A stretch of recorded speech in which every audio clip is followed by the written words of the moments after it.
You're such an asshole! You will no longer be able to make a living off of YouTube or Amazon affiliate. Originally published Thursday, April 6th, 2017. Last week, the content creator community of YouTube went into full spurg mode when they found out YouTube was demonetizing their videos, among other things such as throttling traffic, taking away subscribers, and other behind-the-scenes digital media hanky-panky. Amazon affiliates were also treated to similar news as they heard Amazon was lowering the commission they'd make from around 6% to 2 to 5% on various products. But regardless of which company was doing what, the result was the same. It was increasingly hard, if not impossible, for people to make a living off of YouTube or Amazon affiliate. Naturally, taking away someone's livelihood, especially one as easy, fun, and passionate as being a YouTube celebrity or an Amazon affiliate salesman, is a huge blow. Amazon and YouTube have served as a godsend to many people during the non-recovery from the Great Recession. Not to mention provided some much-needed income to impoverished millennials as they battle their way out of worthless degree student loan debt. But as bad news as this is for the thousands and likely millions of people who derive some kind of income from this new economy, there's some vital economic lessons to learn from this YouTube-Amazon bubble bursting. Because if you don't learn these vital economic lessons, your life is going to be infinitely worse going forward. First, understand that the days of making a living on YouTube or Amazon's affiliate program were a bubble. Just like the Bakken oil field, just like the gold rush of 1849, just like the dot-com bubble, there was the boom and then the bust. The good days are over. You may not like this fact, but it's reality. This new digital economy is not immune to the natural forces and laws of economics that all of human history has been subjected to.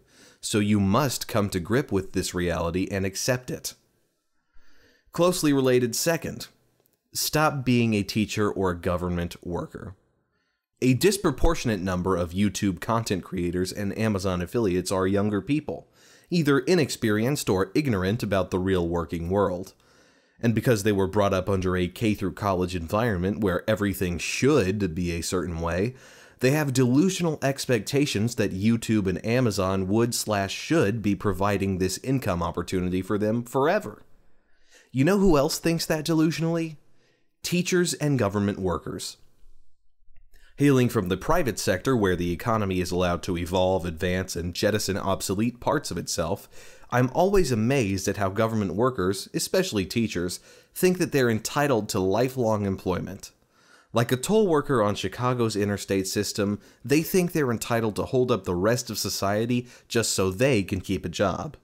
And whereas there are some arguments for civil service jobs to be somewhat permanent because of their different nature to private sector jobs, YouTube content creation and Amazon affiliates are not the public sector.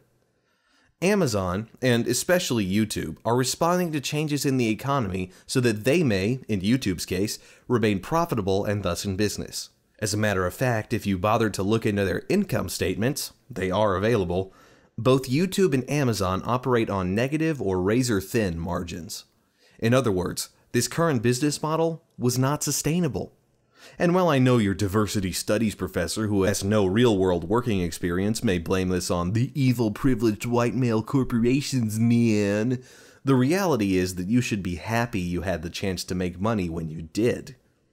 Third, Amazon and YouTube are monopolies. And if you paid attention in your Economics 101 class, well, again, your professor who had no real-world experience probably told you how things should be and you're entitled to free everything. You would know that, like it or not, the world is the monopolies' bitch. Don't like the fact that oil prices are going up? Too bad. Talk to the OPEC monopoly. Don't like the fact that MS Office costs $300? Too bad. Talk to Microsoft. Don't like the fact that YouTube is the critical mass source of videos? Too bad. Go to Dailymotion. In other words, since YouTube and Amazon are monopolies, they can literally do whatever they want because you have no other option. The real issue is whether you're going to accept this and realize it. You can protest, argue, write letters, and make all the videos in the world, but none of that changes the fact that YouTube and Amazon have all the power in this relationship. And if you don't realize that, you're going to waste more time trying to change the inevitable, which is wasting precious time, energy, and resources that you don't have. This leads to, fourth, did you monetize your site? Did you build a business or some kind of independent revenue stream from this success? Heck, did you save your money during these 7 years of feast in preparation for the 7 years of famine? I've detailed this in a video I did before about how you can sell ads directly on your own channel without YouTube's permission.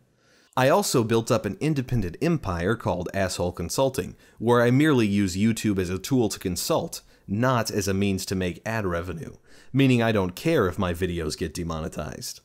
The larger point is I came up with a plan B, diversified and leveraged what modicum of YouTube micro-internet celebrityship I had into alternative revenue sources, and more or less inoculated myself against the monopolistic whims of these two companies.